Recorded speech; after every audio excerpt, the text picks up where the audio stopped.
ভাবছো তো যে হঠাৎ করে কোথায় চলে গেলাম? এটা কি ক্রিসমাস? মানে ক্রিসমাসের পার্ক স্ট্রিট? না, এখন তো ক্রিসমাস নয়। দাঁড়াও দাঁড়াও, সব বলছি, আস্তে আস্তে বলছি।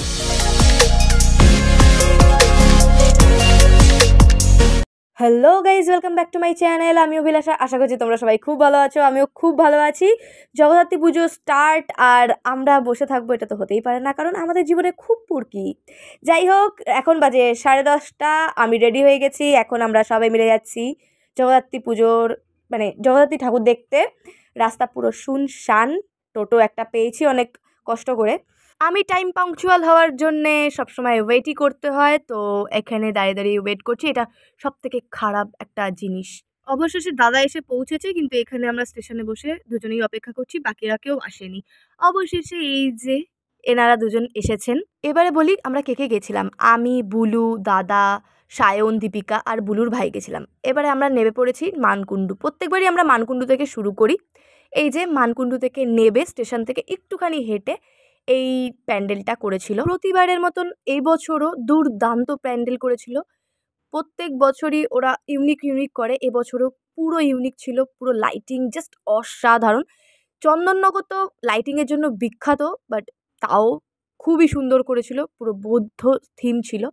আর ঠাকুরটা জাস্ট দেখো, অসাধারণ।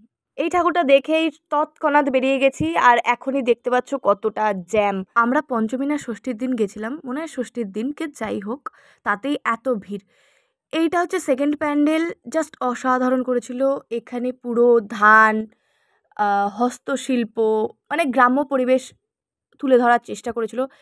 জাস্ট কত সুন্দর সুন্দর হাতের কাজ করেছে পুরো মাটি দিয়ে। ক্যারেক্টারগুলোকে তৈরি করা, সেগুলো পুরো জাস্ট ফুটিয়ে তোলা, পুরো একটা গ্রাম্য পরিবেশ ফুটিয়ে তুলেছিল। সাথে তো মানে কি বলবো, লাইটিং ছিলই, পুরো উডেন ছিল।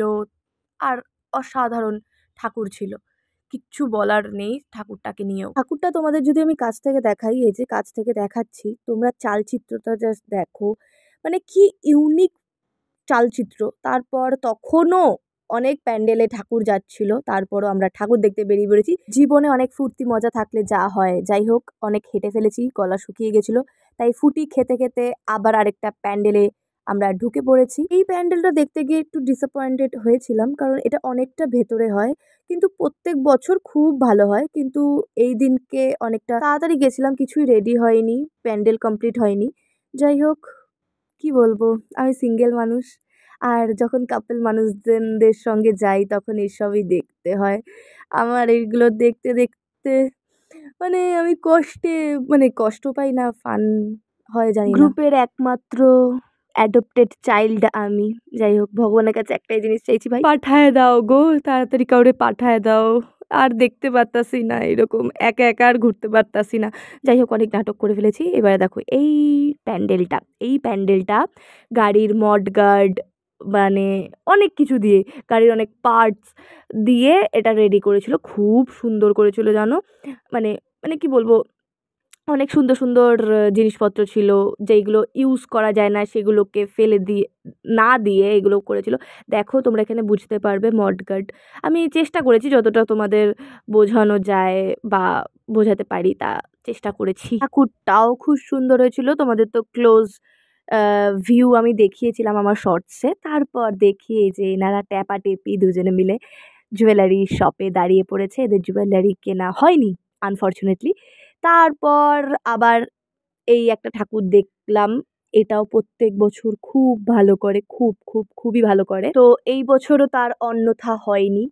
পুরো মানে হাতের পুরো কাজ ছিল জানো তো, মানে তোমাদেরকে বোঝে মানে বলে বোঝাতে পারবো না। পুরো কাঠ মানে বাঁশ, তারপর সুতো এইসব দিয়ে, তারপরে কি সুন্দর আঁকা ছিল। আর ঠাকুরটাও সুন্দর, চালচিত্রটাও সুন্দর। তারপরে অবশেষে আমরা তেমাথায় পৌঁছালাম। তেমাথা ঠাকুরটা সব থেকে বড় হয়, ওখানে সবাই বলেই দেখো মাথা উঁচু করে, সত্যিই মাথা উঁচু করে দেখার মতন ঠাকুর। তারপর অবশেষে আমরা এখন চন্দননগরে ঢুকেছি।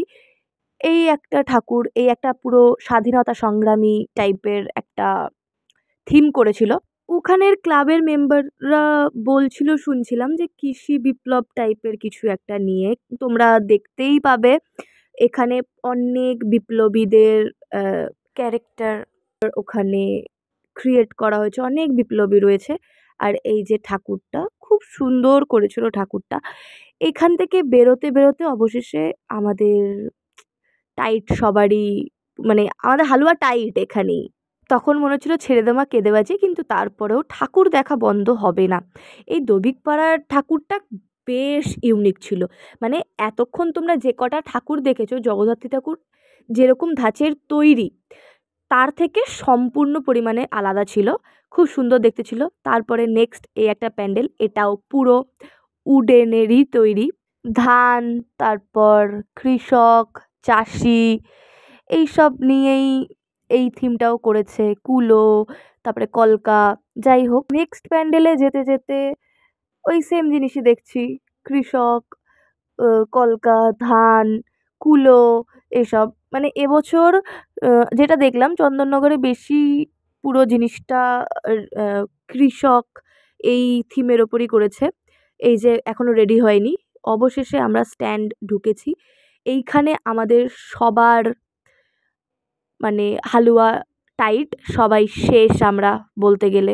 এক ফোঁটা এনার্জি বেঁচে ছিল না কারোর মধ্যেই। তখন বাজে হচ্ছে 2:30 মোস্ট প্রবাবলি। কিন্তু তারপরেও আমাদের ফুর্তি যায়নি একদমই, ঠাকুর দেখা একদমই শেষ হয়নি। প্রায় 1 ঘন্টার মতন আমরা ওখানে, 1 ঘন্টা না, 30 মিনিটের মতন আমরা ওখানে রেস্ট নিয়ে অবশেষে আমরা রওনা দিয়েছিলাম। তো ভেবেছিলাম মনে হয় 3:18 ট্রেনটা ধরে বাড়ি আসবো, কিন্তু না, আসিনি, বিকজ আমরা ট্রেনটা পাবো না।